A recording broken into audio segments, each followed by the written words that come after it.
My name's Ken Petrie and I'm a special effects technician for Artem in Glasgow.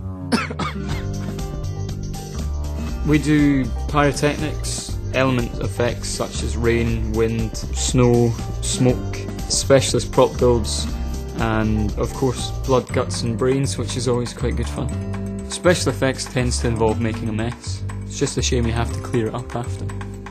We've recently done some work on Dear Green Place, which is a new BBC One Scotland comedy from the guys that did Still Game.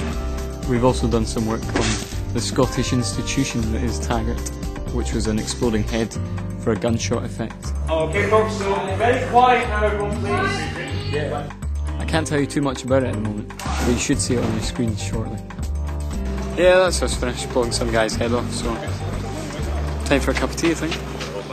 Artem was originally set up by 5 special effects supervisors leaving the fold of the BBC, and since then that team has remained more or less intact for 20 years, providing physical special effects to television, film and the other creative sectors. Successful effect, first take, as always with Artem.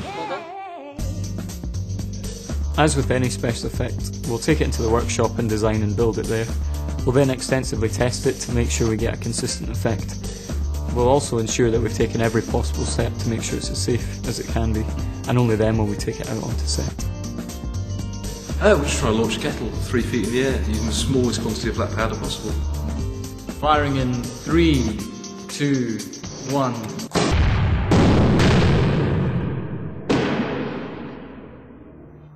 It worked, but we need to reinforce the kettle a little bit more.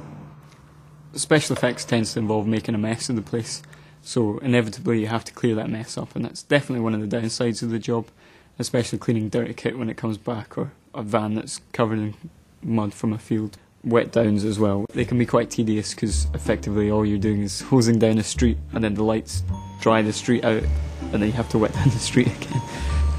Another day, another wet down.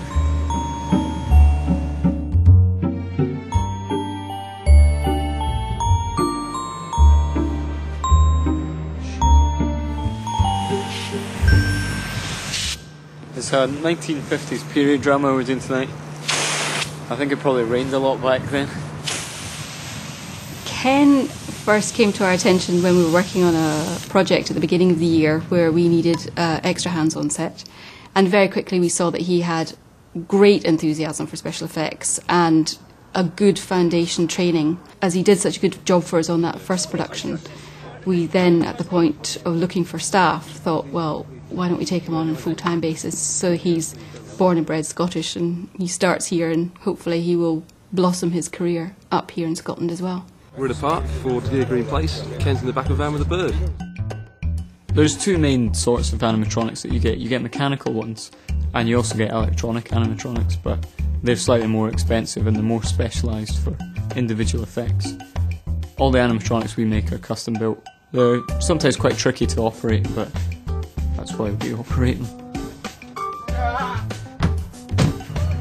I hate swans. One of the main advantages of Artem setting up in Scotland is that there is great creative talent in Scotland currently striking the balance between the cost of physical effects and whether or not they keep them in the script or not and put them in the productions or not. There is a bit of a culture of writing special effects out of scripts because it's too expensive to put them in, and if we're available locally they can afford more on screen. We're here on Dear Green Place and we're about to go and blow up a kettle, so I don't think there'll be any tea or coffee for the cast or crew anytime soon. When we arrive on set, obviously our job is to create the special effects, but health and safety is of paramount importance, and particularly when using pyrotechnics, the health and safety of the cast and crew is of absolute utmost importance. That's why we do so much extensive testing in the workshop, so that we know what effect we have and we know how it's going to act and behave when we take it on set. We're about to find out if all those tests we did on the kettle were worth it.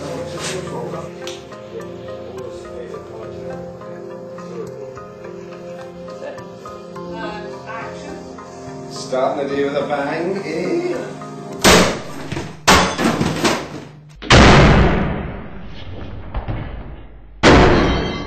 Obviously there's drawbacks. You need to be prepared to work long and unsociable hours, as well as hanging about a lot on set, but To be honest, one of the best things for me is blowing things up for a living, so I think I get a good deal at the end of the day. Here at 4, sat around for 3.5 hours, did our job in 10 minutes, out in 5. See you next time.